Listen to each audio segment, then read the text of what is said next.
Hello and welcome to the third Studio Beginner tutorial. Today we'll be covering 2D platformers, part 1. For today's tutorial, besides Unity, we also need an asset pack called Kings and Pigs, which there's a link to here on the repo, but you can also type in this link or search Kings and Pigs itch.io in the search engine of your choice. This asset pack includes a bunch of sprite sheets and individual sprites that we can use to build a basic platforming game. So you can, on itch.io, click download to download this asset pack and save it to your computer. Once you have it saved, you should extract the files by unzipping it. And we only need this sprites folder here. If you have ASprite, you can also take a look at the original ASprite files and edit them, but we just need the .png files here in the sprites folder. For our game today, we're going to create a new 2D project. I'm going to call it Platformer.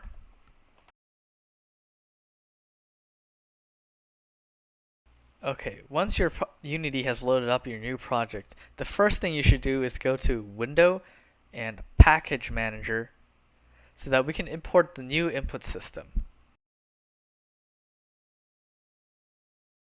Once this is done importing, Unity will ask you to restart to enable the new input system backends, and you should click yes and do this. Okay, now that our project has the new input system set up, the first thing we want to do is to import those assets that we downloaded. So you can do this by going to your file system and dragging in the folder. So in this case, we only need the sprites folder, so I just dragged that in. Inside your sprites folder, you should see 14 subfolders as well as a Kings and Pigs image. So the first thing we're going to do is to create a platforms using tile sets. So navigate to the 14th folder, tile sets. Inside this folder, you should see a terrain texture 2D image. So since this image has a bunch of 32 by 32 pixel tiles instead of being just one image, we want to set the sprite mode from single to multiple in the inspector and click apply. If we click the Sprite Editor button, we can open up the Sprite Editor, and there's a slice button in the upper left hand corner. We want to slice this instead of automatically. Instead, we want to slice it by cell size, and for the pixel size, we know that each tile is 32 by 32 pixels. So once we set that information, you can hit the slice button, and you can see that Unity Sprite Editor has sliced all these images into 32 by 32 pixel tiles. And then you want to click the apply button to save your changes. So now if we click this little right triangle next to the image, you'll see that this image contains a bunch of tiles instead of being one single image. However, there is one issue. If you drag one of these tiles into the scene and then zoom in, you'll notice that it looks fuzzy. This is because our original image is a pixel art image with 32 pixels by 32 pixels, but our Unity import settings here has filter mode by linear, which means Unity is sort of sampling different colors and mixing them a little bit, which is causing this fuzziness. This bilinear and the trilinear mode are good for other types of art, but for our pixel art, we want it to be sharp and crisp, so we're going to switch this to point no filter and click apply to save the changes.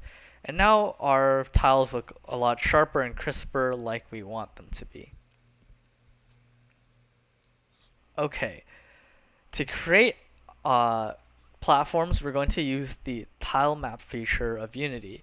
So under your hierarchy, you can right click and create a new 2D object, Tilemap Rectangular. There's also hexagonal isometric tile maps, but for our platformer, we can just use a simple rectangular tile map. So let's call this a platform tile map. You'll notice that this tile map is a child of this grid object. So the grid object defines where each individual tile in this tile map is located. Okay. Next, open the tile palette window by going to Window, 2D, Tile Palette. This will open up the tile palette window, which you can drag to somewhere else, like here on the right, for example. And I'm just going to create a new folder called Tilemaps for organizational purposes, because when you create a new tile palette, and I'm going to call this platforms, it will ask you to save that tile palette, so I'm just going to save it in the tile maps folder. And to actually populate this tile palette with the tiles we created earlier, you can just go back to the tile sets folder and drag the entire image in. And again, Unity will ask you to save, and you can select the tile maps folder. Once this is imported, you'll see that it shows these tiles, and then you can select individual tiles, and then by default it'll have this brush tool active, and then you can paint these tiles into your scene. However, you'll notice there's a bunch of space between our tiles, and this is because our grid cells are too large. So let's go to the grid and look at the inspector. We want to change the cell size. So since each of these tiles is 32 pixels by 32 pixels, and Unity's default setting is 100 pixels per unit, we can do 10 divided by 32 as our cell size, which is also 0.3125. So now our grid cells are the right size to match our tiles, and we can get to painting tiles into our scene. So besides the brush tool, there's also a erase tool, which you can use to erase. You can paint using this paint a filled box with active brush, so you can paint a bunch of tiles at once instead of one at a time.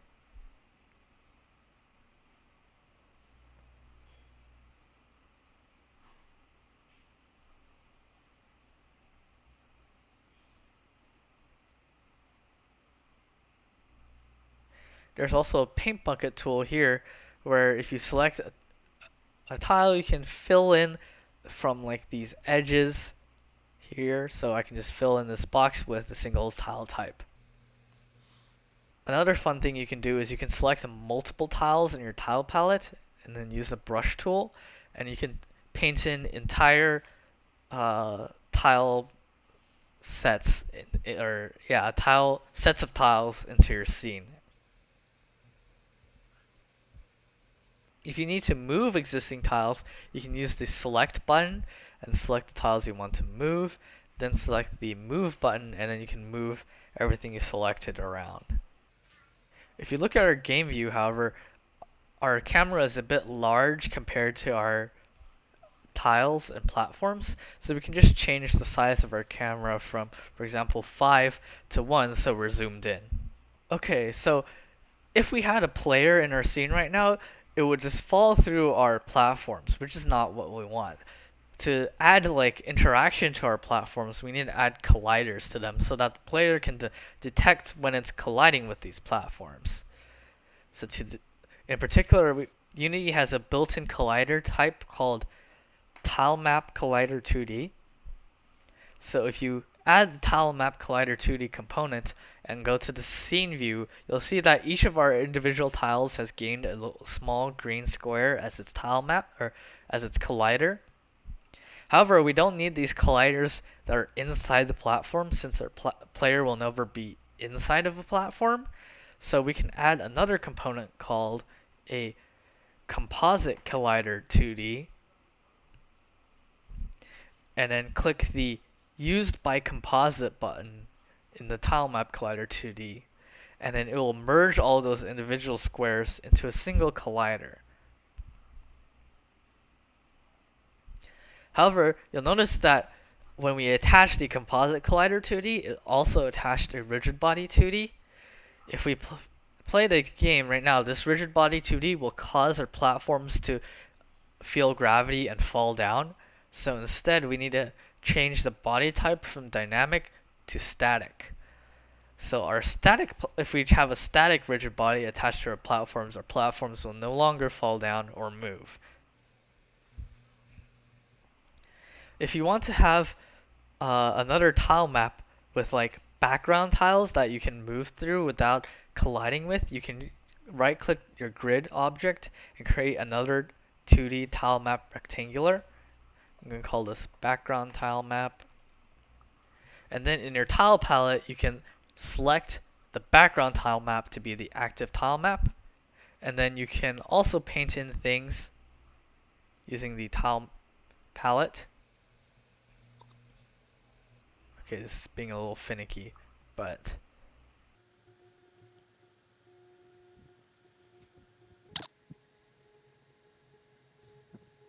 so since our background tile map doesn't have a collider attached to it, we can move through this background section without colliding with a collider. So take a moment to build your own little platformer scene here, and then we'll implement the player so you can actually interact with it. Okay, so now we're going to want to make a player character to be able to play around in this scene. So the first thing we're going to do is make a 2D object, and we'll make a square sprite. And right now it shows up as empty, and so we'll name this player. And we're going to want to add a image for this. And so we're going to just go into the sprite, and we're going to use this first one from the idle animation for the player. Later on, we're going to add all of the animations, or at least more of the animations, so it'll look nicer. But now we're just going to use the idle one. If you're getting this thing where it's not showing up, just go over here and change order and layer to be 1, and it should appear in front of the other ones. You could also make the background a separate sorting layer and do that. For now, this is fine. And so we're going to set up the player. First, we're going to want to add a rigid body and a box collider.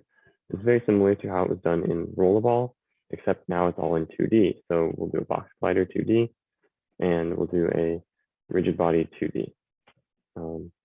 And the default stuff should be fine, except we're going to want to freeze the rotation because we don't want it rolling around or spinning around in the Z direction while we're moving around. Like if you walked off of the edge over here, you don't want them rotating. You just want them to fall straight.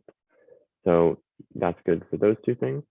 And then we're going to want to add the player input, just like in Rollerball. So we'll add a player input, and we'll create actions, and we'll just call it player movement. We'll save that.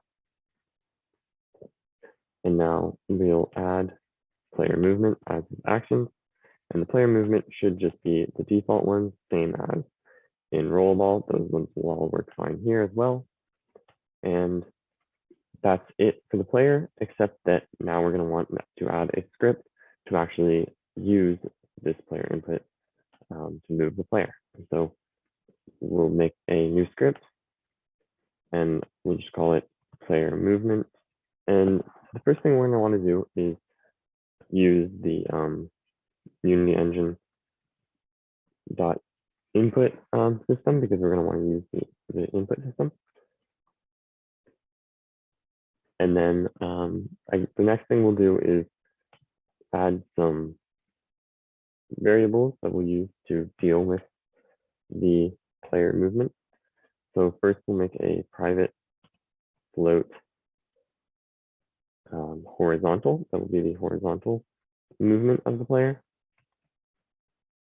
And then we'll make another private float vertical. That will be the vertical movement of the player. Then we're going to want to make a private rigid body 2D, and we'll call that RB. It's going to be the rigid body of the player. And then we're going to want to make a private bool grounded that is just going to be used to keep track of if the player is on the ground or not. And then we'll make some public variables that will just make it so it's easier to change them around while you're playing the game. So we'll make a public float that's going to be speed, and that will just let us change how fast the player can move. And we'll make another public float called jump height, and that will let us control how high the player jumps. And we'll be able to make these public so that we can change them around directly in the Unity editor instead of having to just code them in here. And so we will also up here, we're going to just require components to make sure that the player has a rigid body, which shouldn't really be a problem because we are going to just put this on the player that we already know has a rigid body. But it's a good practice to just do this just so that you don't get errors later on if you attach the script on improperly. And then that's enough of the variables. We'll move on to the actual functions.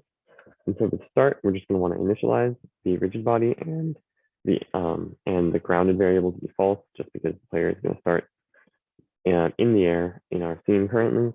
And it's easier to just start it false, and then if they are touching the ground, then we'll take care of that later.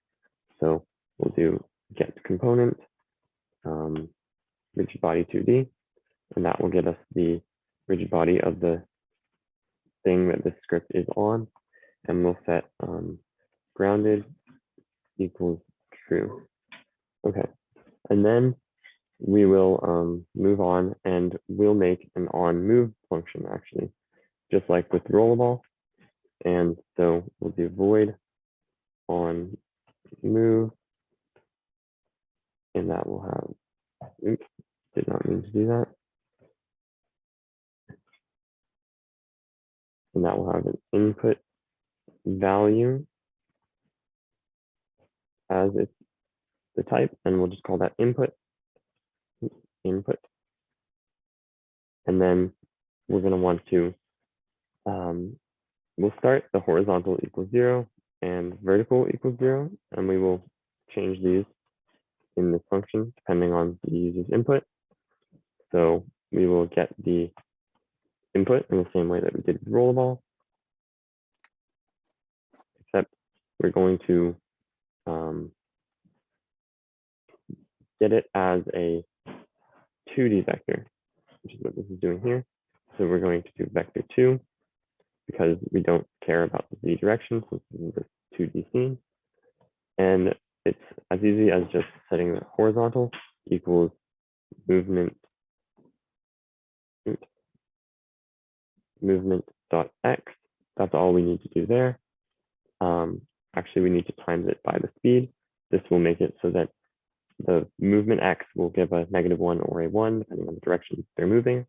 And the speed will just be multiplied by that to move to the correct amount. And then what we're going to do here is we're going to want to check if the movement y is greater than 0. We're not allowing the player to jump, to duck, sorry.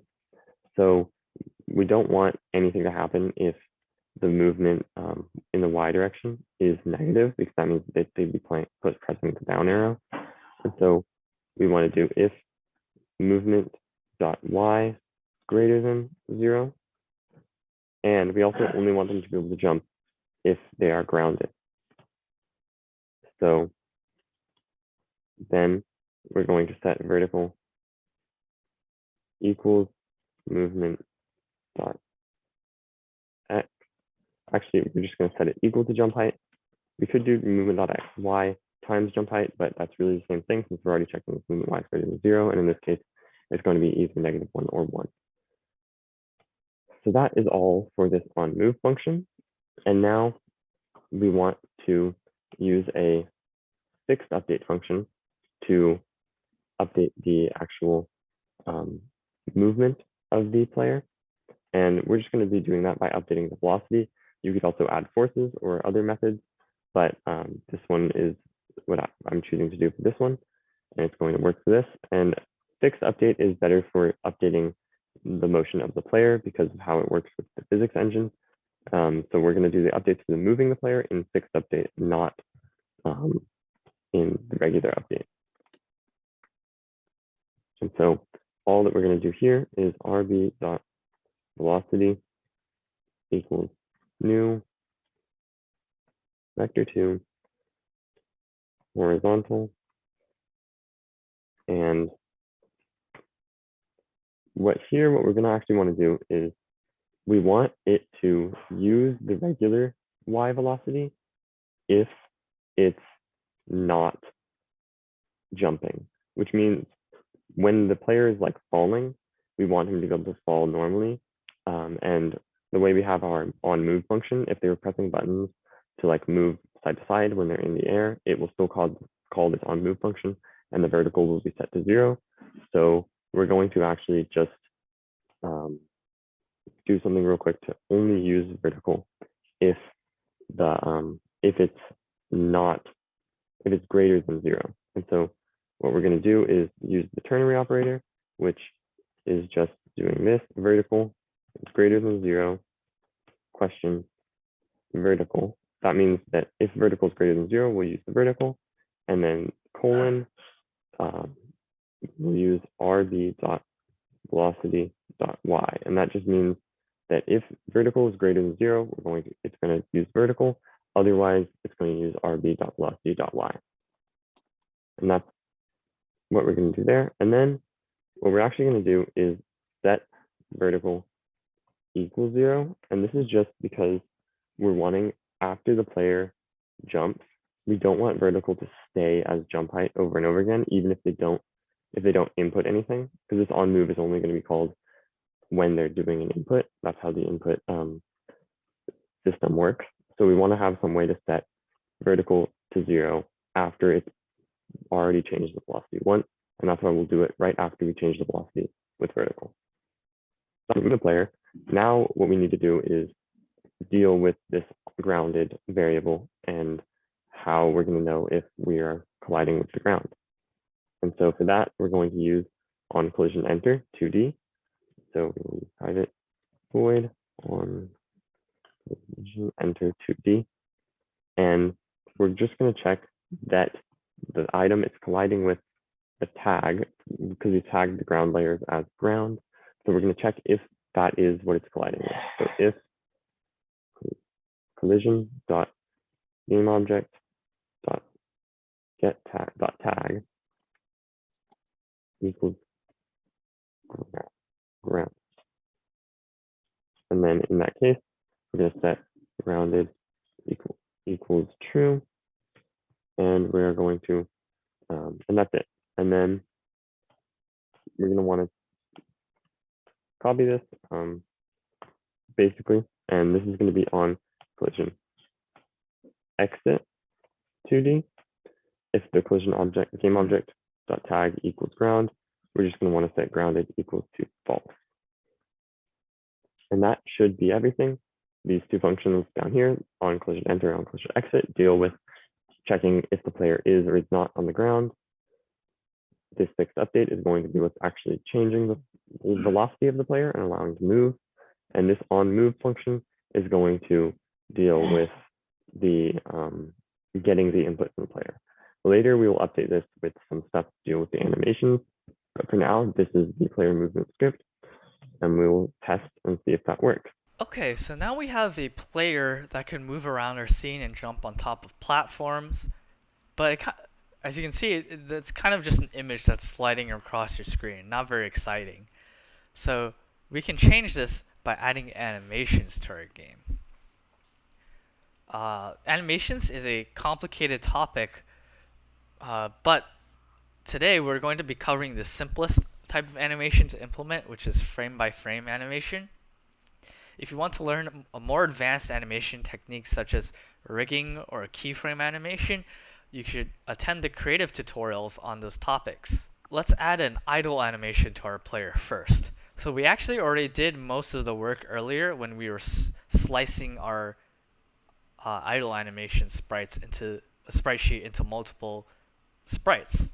To implement this, the first thing we need to do is to add an animator component to our player. Then open up the animation window using window, animation, animation. And I like to drag this to the bottom here. You can, with the player selected in your hierarchy, you can click the create button to create a new animation clip. So actually we should first create a new folder to store our animations. So now we can create a new idle animation.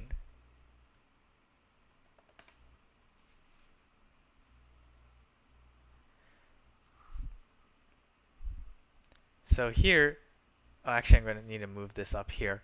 So if you go back to your idle sprites and you select all of them and drag them up here, this will replace the original keyframes or the original keys in your animation, and then you can drag these out to, like, for example, 1 full second. So each of these is like one timestamp in your animation, and of course, and each one will have a different one of these images being displayed at that timestamp. So now if you play the game, our player will automatically go through this idle animation constantly in a loop. And you can adjust the speed by changing the length of the animation, and also you can, there's other properties that you can add to the animation. Like you can, for example, animate the color or the position of the player, but for our platformer game, we only need to animate the sprite property of the sprite renderer. Okay, so that was actually pretty easy. But what if we want to add another animation? For example, an animation that plays instead of this idle animation when you're running around or jumping. Well, let's first create a new animation clip for this. So here, when you click on this idle, this is the name of our current animation, we can instead select to create a new clip, and let's call this running.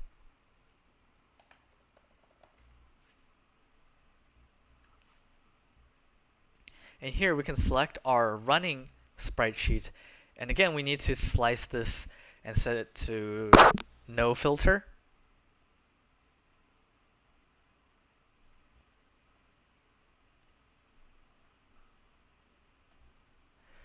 To generate a bunch of sprites that we can again drag in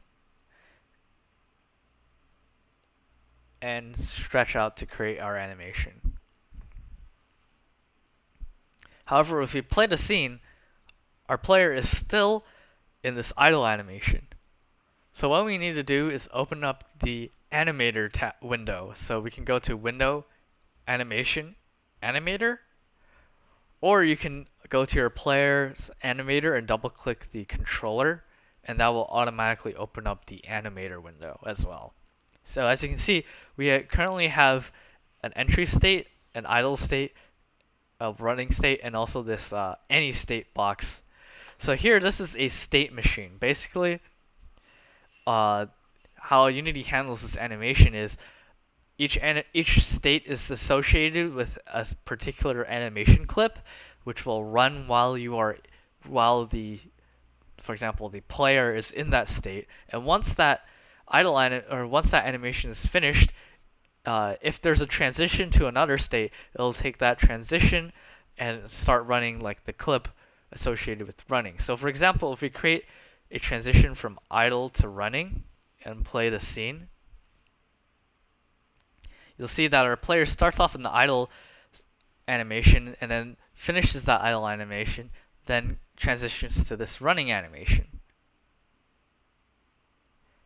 However, we only want to be running when the player's, well, actually running. So let me delete this transition by clicking this minus button here. And instead, we're going to go to parameters and click the plus button to create a new bool. So let's call this isRunning.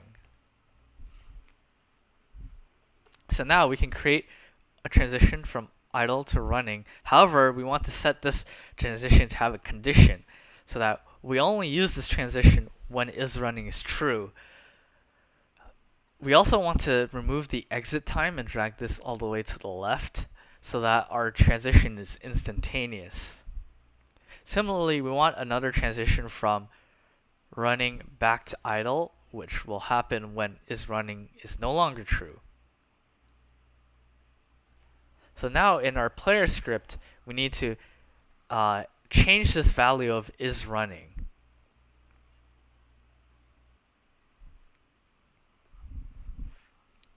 So to do this, we need a reference to the animator attached to the player. So here we need to store the reference and initialize it during the start function. Then in our update function, we want to check if our horizontal movement is 0. If it's 0, then we're not running or moving around. So then we can use the animator.setBool function to set isRunning to false. Similarly, if we are moving, which means horizontal is not 0, then we want to do animator.setBool and then isRunning is true. So now if we let this compile and play the game,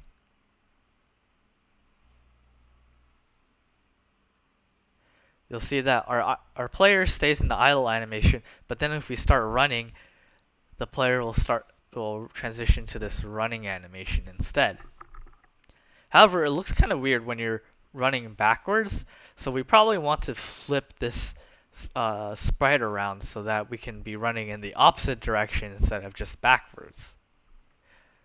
You might be tempted to use this flip X property of the sprite renderer, but I like to warn you this is actually a trap and you should not use this under most circumstances, because if you go to the scene view and you can see, notice how our collider is like edited so that it excludes the hammer.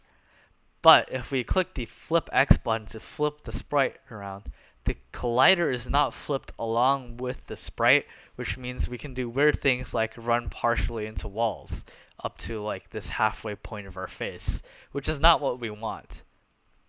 So instead, we want to change the scale of our player. So instead of x being 1, we can flip it by doing x equals -1. And this will flip the collider along with the sprite. And then we can change it back to 1 if we're moving forward again. So if we go back to our script, here we want to set the transform.local scale. And then, so since we only care about our horizontal flipping, the y and the z value of our new vector 3 local scale are both 1. And here we check if horizontal is less than 0, that means we're moving left and we want to flip our transform horizontally. And if it's greater than 0 or equal to 0, we're moving to the right, and therefore we want to not flip our character.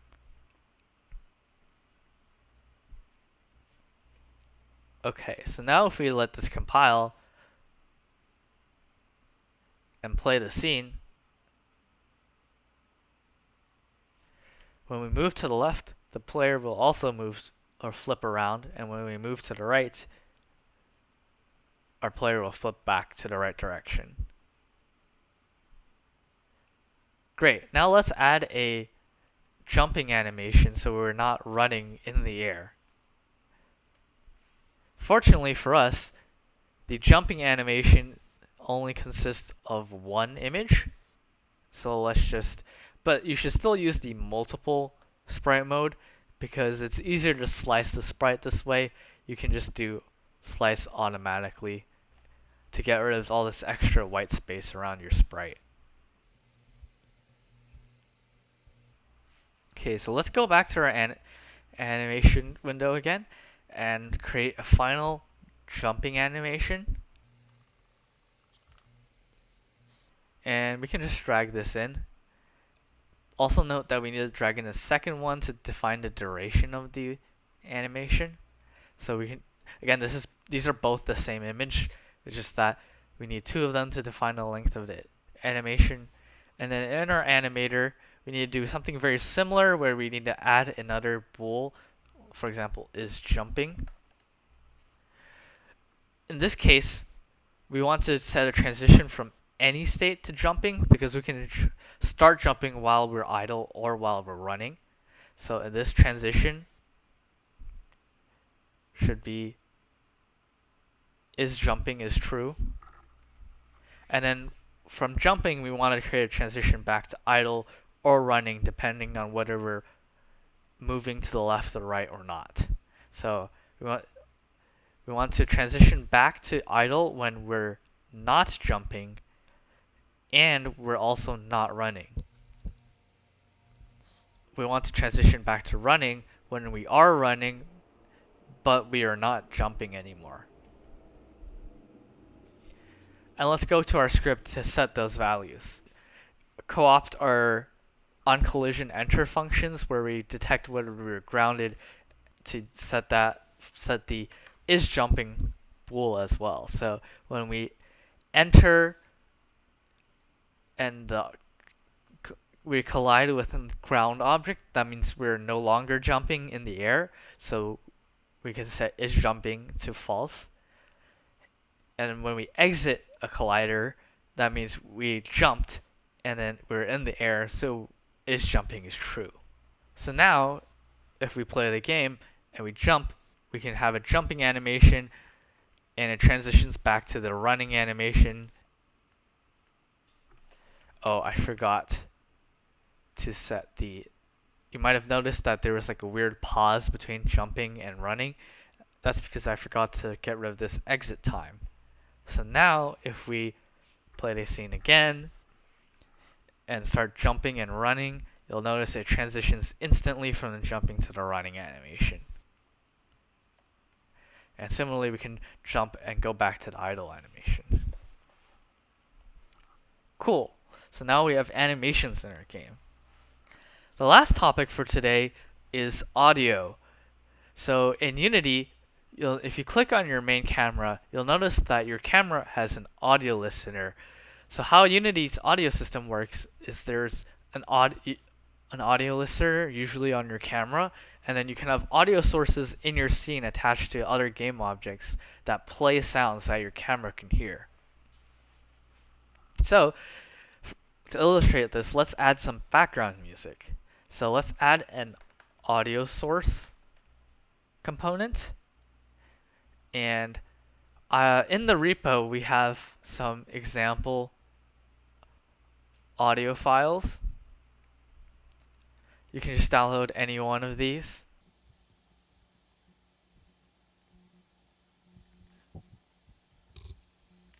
And import it into your project.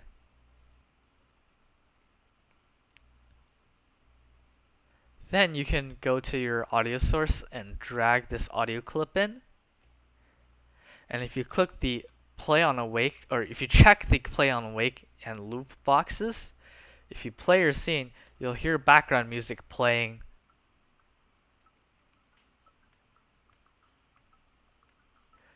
on a loop.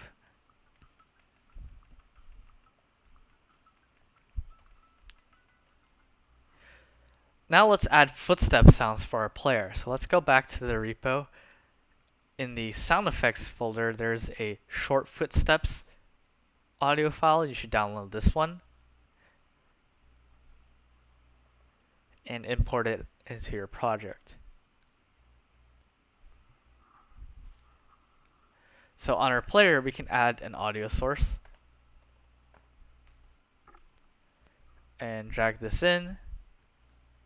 However, we don't want this to play on awake or loop because we only want to play this audio clip when we're running. So let's create a new script called play footsteps.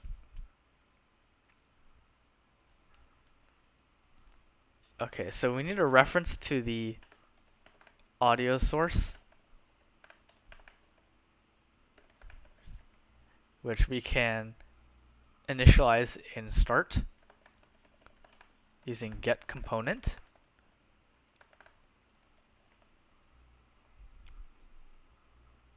Then we need a set of two public functions. So first we need a play function, or let's call it play footstep sound,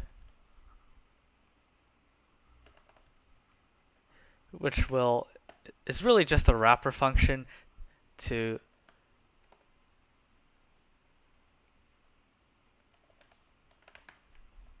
okay, I also forgot, we also need a serialized field, audio clip,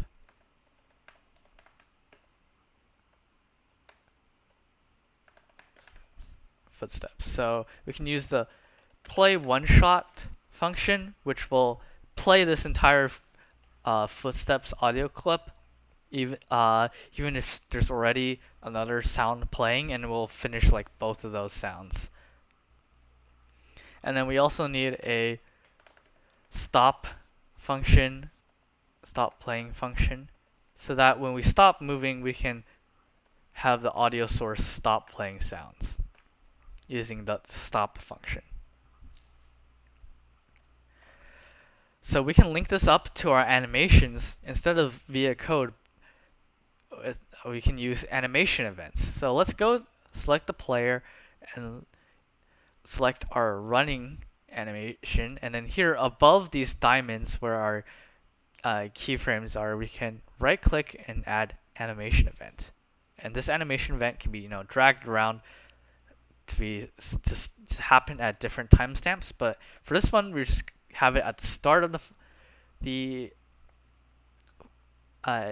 animation, and here in inspector we can select we want to play the footstep sound.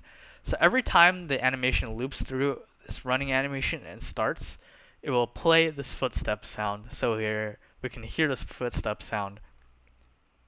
So if we play, I forgot, first we need to, on our audio clip, we need to actually add that sound in. Okay, so now if we play, if we start running, you'll hear a footstep sound. However, you'll notice if you stop running, the footstep sound keeps playing for a little bit. So if we go to our idle animation, we can add another animation event, except have this called the stop playing function. And similarly, in the jumping animation clip, we can add an animation event which will stop playing the footstep sound. So now, the running sound only actually plays while we're running. So in theory, we could be done with our audio system right now. However, I like to teach you about the audio mixer as well. So even though Unity's audio system allows you to not use the audio mixer, you should pretty much always use the audio mixer because it's incredibly helpful for setting up volume settings, and also it has a bunch of other cool features which will be covered in the audio tutorial in the creative track. But for now, you can create an audio mixer. So audio mixer isn't a game object, but instead it lives in your project folders instead of inside a scene. So if you double click the audio mixer you just created, you can open up the audio mixer window. The most important thing to learn here is that there are audio mixer groups. So there's always the master group, but under the master group you can create new groups like music or sound effects. And then so these, for example, you can alter the volume level of any sounds that are routed through these audio groups. So for example, if we route our background music through the music group by setting the output here to this music audio mixer group, and our sound effects here to the sound effects audio mixer group, Then when we play this scene, you can click one of your audio groups and click edit in play mode so you can adjust it. And then you can, for example, alter these volumes separately. So you can turn off the music but still be able to hear the footsteps, or vice versa. Or you can alter the global volume level with master so you don't hear any sound at all. So these are these. So you let me reset these to 0. So you can also control these through code at runtime by exposing these parameters. So you can right click, for example, volume, and click expose volume of master to script. And then via script, you can change the volume at runtime. So these are audio mixer. Even if you don't use it for anything else, is incredibly helpful for implementing, for example, volume settings, so that you don't have to go through and alter the volumes of each individual audio source. Instead, you can just alter the volume level of entire mixer group.